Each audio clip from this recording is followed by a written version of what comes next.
The people, they yearn for more video game content, so today I'm going to be showing off my Nintendo 64 collection.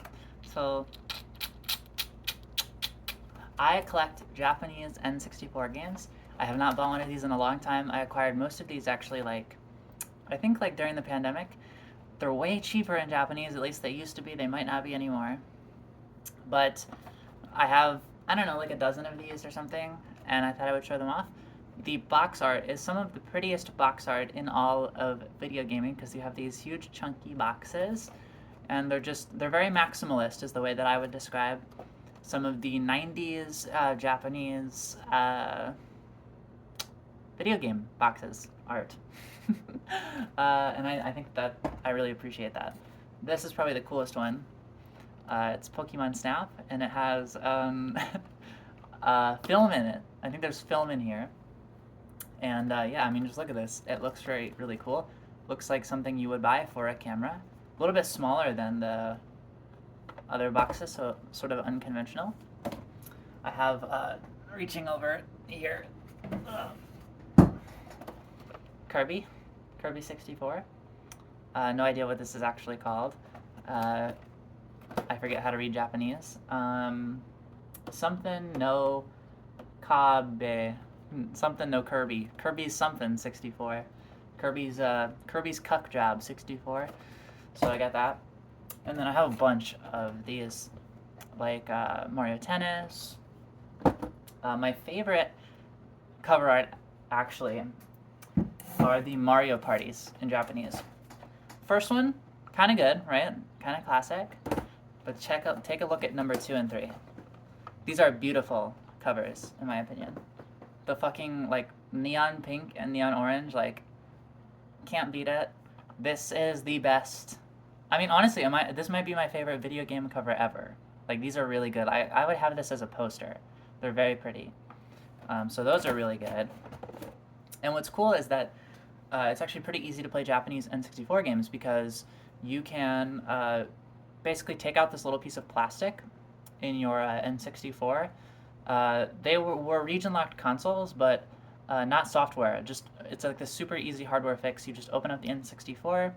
I think you're going to need one of those Nintendo screwdrivers or whatever, but you can buy a little mold, on Amazon, Etsy, throw it in, and it'll play English and Japanese games. And I think you can do that you can do it with an American N64. I'm not sure if you can do it with a Japanese one, but probably.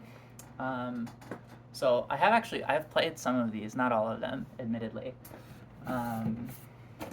Mario Kart, very pretty. F-Zero X.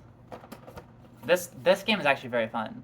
I have memories of playing that in a McDonald's. Diddy Kong Racing. That's a pretty good cover art. I've actually never played this, I'm not gonna lie. It's probably fun. I was more into Mario Kart 64, but the Diddy Kong Racing had such a cool box art that I couldn't resist. I couldn't resist the temptation. Figure fell.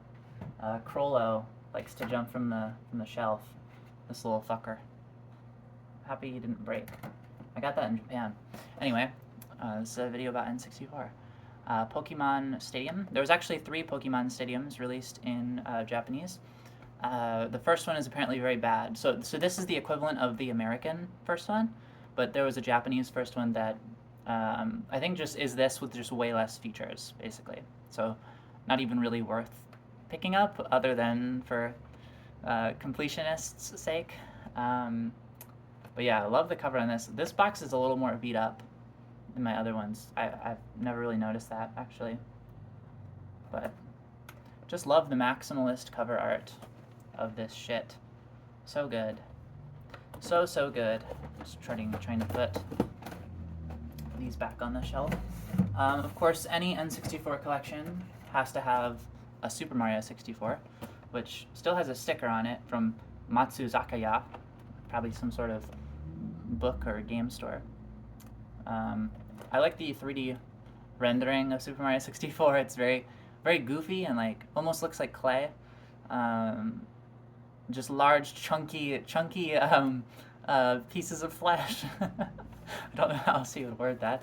It's pretty, not as interesting as the other covers, but I mean, you have to have that game because that's one of the best N64 games, or at least one of the most iconic. I like playing it. The Smash Brothers cover is way better in Japanese. It's got the sort of American comic style to it. Pikachu is so cute. Same with Kirby. Is Ness in this one?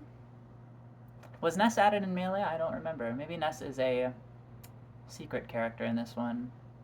I don't remember, but this game is not very good. You know, like, it's fun to play it for a little bit, but if you're gonna go back to a Smash Brothers, you know, from the past, I think Melee would probably be the better choice. This game's very clunky, which has its charm, but whenever I play this, I'm always like, oh, there's so many mechanics that are missing, that, you know, that they added later that, you know, you just wish you could have, but you don't. Got Star Fox. This is a pretty cover. Super pretty. Super, super adorable cover. Kind of got some Star Wars vibe to it. That's a pretty dumb thing to say. I just saw stars, you know, Star Wars. Funko Pop in my ass. And then this is one of my favorite ones, actually. Yoshi. This is super cute. Adorable. Adorable cover. So yeah, I don't know how much these games run for these days. When I bought a lot of these, they were like $20, $30, like really good for like old used games, especially in the box. Like all of these have, I think most of them have like the manuals and all the inner art and everything. In America, I think it's just much harder to find the in-box stuff. People don't keep things pristine. In America, we just like throw it away and eat a burger, which is a vibe as well. It is just cardboard and plastic. It's not that special, but I'm really like a sucker for the aesthetics of things, and they're just very maximalist cover arts that I believe deserve appreciation. I've always kind of had a hyperfixation, I guess you could say, on video game box art. Like when I was a kid, I used to Photoshop while I was using probably like GIMP or like Paint Tool Sai, but I would Photoshop like covers for like video games that didn't exist. And so I've always had kind of an intrigue for video game cover art. And I think that the N64 stuff is just really hard to beat. I think especially because it's so... I mean, you have the iconic N64 logo, and that's some of the only like branding on the entire box. Whereas, you know, I mean, even on like... I mean, for this, for example, which I love the Game Boy Color box art as well, but I mean, you know, a good portion of this is taken up by the logo of the Game Boy Color, which happens to be a good logo, but, you know, you look at like a PlayStation 3 box or something, there's so much crap all over it. I don't know. There's just something very fun about these old N64 covers. Very, very fun, very, very bright and happy, and yeah, so that is my N64 video game collection. They're all in Japanese. I don't own any American N64 games, and yeah. Bye.